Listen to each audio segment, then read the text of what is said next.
Ang martial arts ay isang tradisyon ng mga kasanayan sa pakikipaglaban. Mayroong malaking pagkakaiba-iba ng martial arts sa buong mundo, na may daan-daang iba't ibang estilo, sa pinakamalawak na kahulugan. Ang lahat ng martial arts ay may iisang layunin. Iyon ay, talunin ang isang tao sa pisikal o ipagtanggol ang iyong sarili mula sa isang pisikal na banta sa iyong buhay. Ito ay ginagawa para sa ilang kadahilanan, tulad ng para sa pagtatanggol sa sarili, kompetisyon, pisikal na kalusugan, at entertainment. Pero sa Pilipinas, may sarili din itong estilo ng martial arts na minana pa sa mga sinaunang Pilipino. Ginagamit nila ito bilang pangprotekta sa kanilang sarili laban sa mga banta sa kanilang buhay, at ito ay napaka-epektibo. Anong klaseng martial arts ito? Kaya kung bago ka pa lang napadpad sa channel na ito, at kung gusto mo ng mga kwentong katulad nito, ay mag-subscribe ka na, at huwag kalimutang i-like at pindutin ang notification bell para lagi kang updated sa mga kwentong kagaya nito. Ang Kali ay ang kilalang termino para sa lahat ng martial arts ng Pilipinas, pero ito ay tinatawag ding arnis, at kung minsan ay eskrima. Ang Kali, na kilala rin bilang eskrima at arnis, ay isang Filipino martial arts na nakabatay sa sandata, gamit ang mga stick, kutsilyo, at iba pang mga patalim. Ang Pilipinas ay isang malawak na arkipelago, nangangahulugan ito ng iba't ibang grupo ng mga tao sa buong bansa na gumagamit ng Kali. Iyon din ang dahilan kung bakit nagkaroon ng ibang mga pangalan tulad ng eskrima at arnis.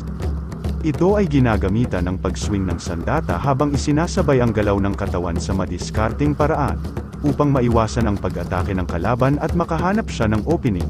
Para ma-counter niya ito, ito rin ang pambansang martial arts ng Pilipinas. Maaari mong matutunan ang Kali sa anumang paraan na mayroon ka. Maaari mo ding matutunan ito para sa pangangalaga ng kultura o gawin ito para sa martial arts. Maaari ring matutunan ang Kali para makipagkumpetensya, at matututunan mo din ang higit pang mga teknikal na galawan, panuntunan, at point system sa pakikipaglaban sa Kali para makasali sa isang tournament. Pero, ang buong konsepto ng Kali ay gumagamit ng maraming uri ng mga bladed na armas, at kahit ilang mga open hand technique. Ang unang paggamit ng arnis ay daan-daang taon na ang nakalilipas, bago pa man dumating ang mga Kastila upang sakupin ang bansa. Ang mga ninunong Pilipino, na tinatawag na pintados, ay pinaniniwalaang nagpasimuno sa estilo ng pakikipaglaban na ito. Tinawag silang pintados dahil sa kanilang tattoo sa katawan. Ginamit nila ang arnis upang ayusin ang mga alita ng kanilang mga katribo.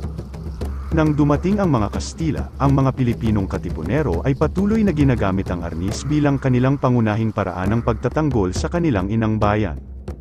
Sa paglipas ng panahon, sinimulan nila ang malawakang revolusyon, na nagpasiklab ng digmaan sa pagitan ng mga Kastila at mga katipunero. Sa kabutihang palad, nanalo ang mga katipunero sa labanan. Pambihira ang laban na ito para sa kalayaan dahil gumamit lamang ang mga Pilipino ng bolos at ilang smuggled revolver, laban sa hukbo ng mga Espanyol na armado ng mga replay.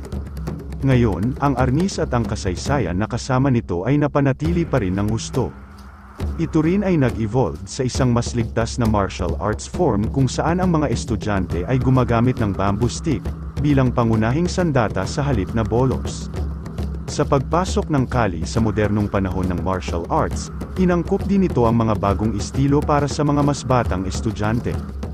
Ang ilang mga paaralan ng Kali ay nagtuturo ng praktikal at pagtatanggol sa sarili, laban sa isang armadong kalaban.